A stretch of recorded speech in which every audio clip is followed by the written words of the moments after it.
Hey guys, what's going on? How's everybody doing tonight?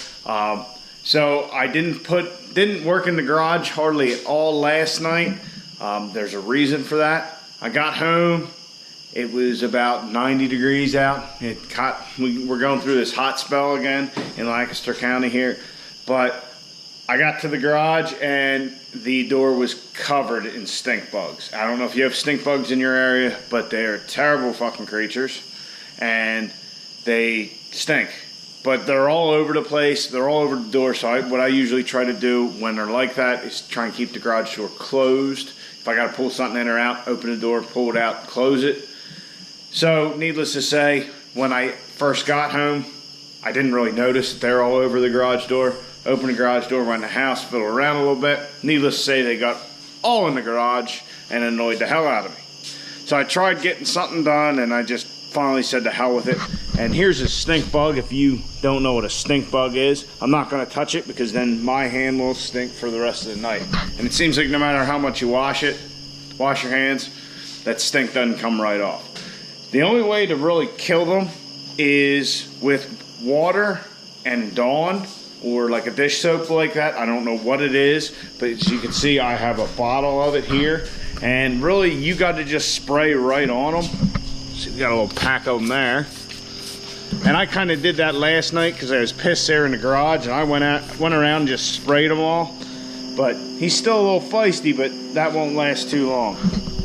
But that's the only way I know of to kill them. If you guys know anything, let me know.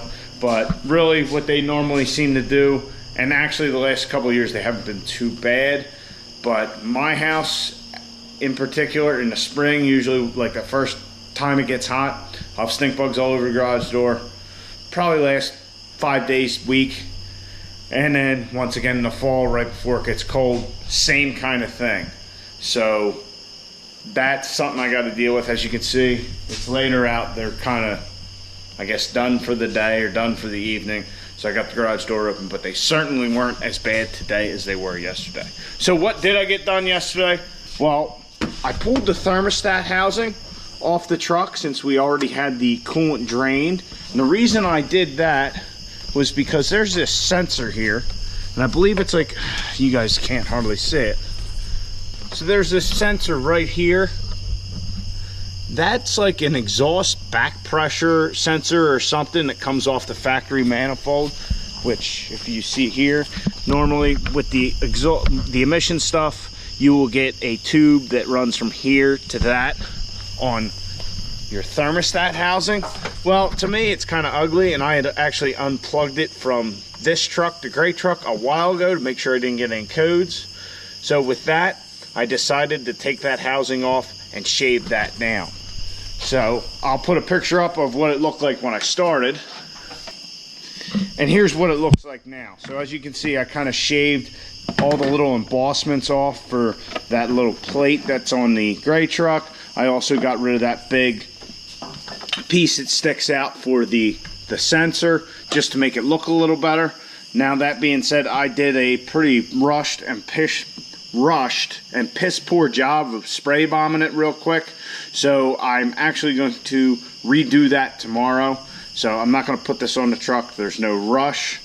And actually my masking tape was over the edges on a couple spots down here. So I'm going to redo that tomorrow. I'll put that in the gray truck so I remember. I started fabrication of our custom downpipe. You're not going to see any of that right yet, but that's just me being silly, I guess. I don't know. But we'll get to that when we get to it. But what I've done so far, I test fit when I got home. Seems like it's going to work out very well. Very well indeed. So that being said, I've kind of rambled on here already for 3 or 4 minutes. What are we going to do tonight? I think what I'm going to do is I'm actually going to pull the coil springs out of the front. I took this shock tower out already and the shock. So if I remember correctly, all I need to do is take the one out over here and pull the sway bar links. Then I can get the coil springs out.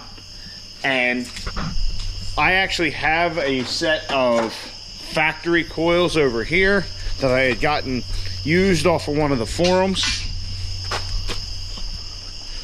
So after we undo that shock and the sway bar end link, my plan is to cut half a coil off. And I don't know if I should cut half a coil or a whole coil. I might have to Google and research a little bit and see what everybody says. I don't want to drop it too much, but luckily we do have these extra coil springs. So that's the game plan for right now. We'll get started. That way when we can get it all figured out how low we're going to drop the truck. I think the bump stops, you have about a 2-inch gap to the axle is what it is. So I kind of want to drop it, thinking 1 inch right now, maybe 2. But I'll get a measurement of the body here before we get started. And yeah, we'll go from there. And hopefully we get it where we want it and we can order some shocks. If we take a measurement, it looks like we are about 38 3/4 inches. Yeah, about 38 3/4 from the body line to the floor, from the body, the fender line to the floor. Can't speak tonight. And that puts us, god damn it. Oh, say 9.5 inches to the top of the tire. So maybe we'll drop that down 1 inch and we'll see how she looks. So get a nice visual right now. We'll see how much of a difference it'll make. I don't know.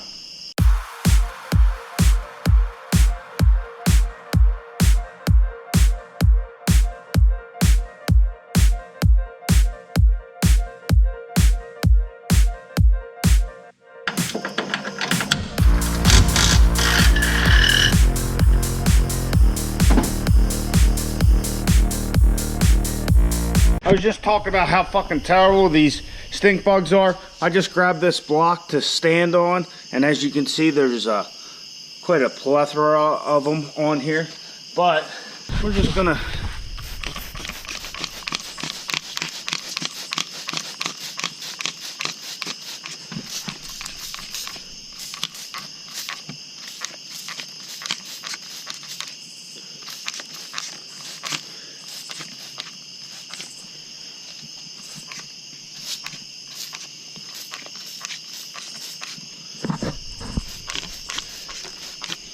You have no idea how satisfying it is to kill all these stupid things. But as you can see, they're still moving. You guys probably can't, the lighting's not great. They'll move around for a little while, but they'll definitely slow down pretty quick.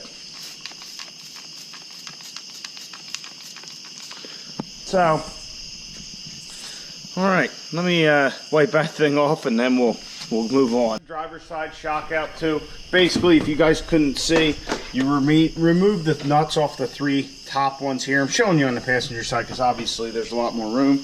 And then there's this hole right here that you can slide. I think it's a 21mm socket. Slide that in there. The nut on the back side should be captured, and then you can take that bolt out, and that'll allow you to remove the whole shock assembly like we did here. So now I believe we just undo these, oh, not tie rod, what is it? So now we just undo these sway bar end links, that's what it is. We undo the sway bar end links, we should be able to lift the frame up high enough that we can get our coil springs out, and I'm gonna try and do it without taking the tires off. That might prove to be foolish, but I'm a fool, so let's give it a shot.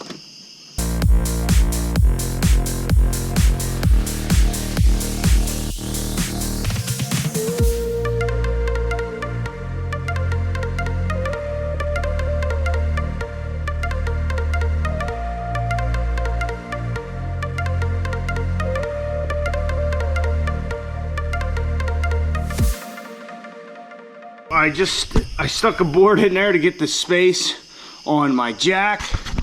Now I can just pull the coil out.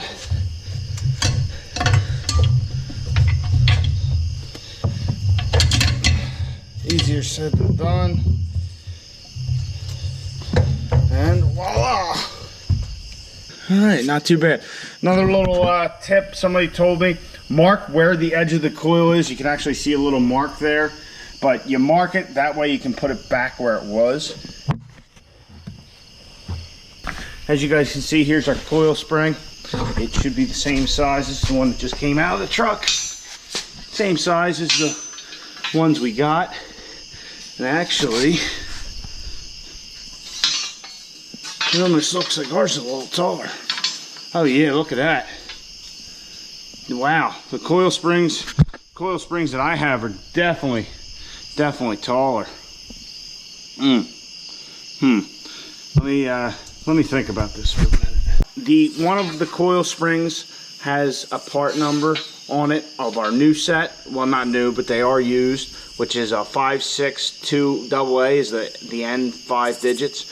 The one on the passenger side of the truck is a 565AA. I looked them up on a Mopar parts reference. They're for different codes on the trucks, but all of the same truck models are still listed. It's really weird, and basically it says it's the same coil spring from a 2010 to a 2013 truck, whether it be gas or diesel. So apparently the gas trucks have the same coil spring up front. So it is definitely a taller coil spring, so whether ours are just more wore out, I don't know. But I think what I'm going to do is I'm just going to go straight down right here on the coil on both of them, and I'll whack them. It's very important that they are even, so that we'll whack it, that one right there. This one right here, we'll shove this one in, put in our little spacer jobby coil retainer. I don't know what the correct name is for it. I'm sure one of you guys will tell me, but we'll put that back on. I've also heard of people putting a little electrical tape around this so it doesn't cut into this. As you can see, ours already kind of has been, but maybe we'll do that. I will definitely soften the edges and hit it with a little flat black, but I'm just going to cut a whole coil off, see if that makes a difference, and we'll go from there.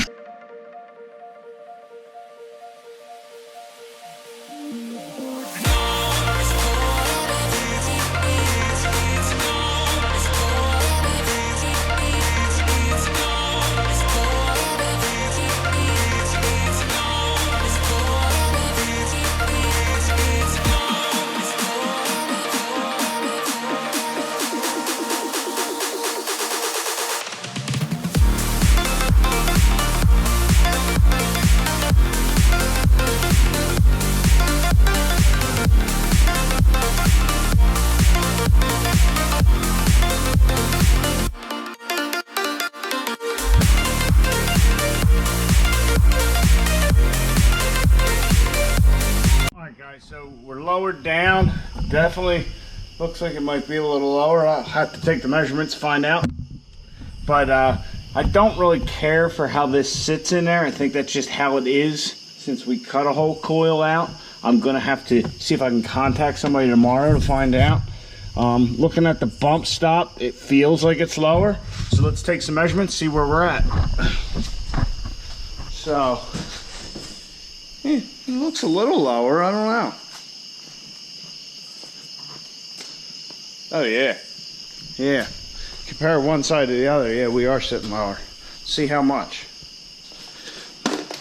I honestly don't remember what our measurements were to begin with, but from the ground, we're just about 38 inches, so I think we are 3/4 of an inch lower. At 38 3/4 from the body line to the floor, from the body, the fender line to the floor. It looks a little lower. Honestly, I've never done this before, so I just kind of, the little information I gathered from anybody I could kind of get information from is what I did. If you look at our two coils we cut, they are identical. So when we put the other coil spring, they will match. But I got to decide whether I care for how it is or not. That 3/4 of an inch really, it makes a difference, but, well, tell me what you guys think. I think it's tucked up in there a little more. Yeah, I mean, it helps a little bit. But do we want to go lower or what? You guys probably can't see the rule too much, but we have about another 1.5 inches, if not a little more. We can come down on our bump stop, but those bump stops, we could modify them to give us even more room. I definitely looked around. It doesn't look like there'll be clearance problems anywhere. So, yeah. We lowered the truck on the driver's side 3/4 to 1 inch. There's a little bit of difference. Honestly, it's hard to tell. I mean, if you go look at this side and then look over here, yeah, there's a bit of difference, but it's not that much. Good thing this really isn't too awful involved. But as I said, we had 2 coil springs that were a little different. Like I said, when I looked up the part number, they should be the same damn thing. So I don't know why they're not.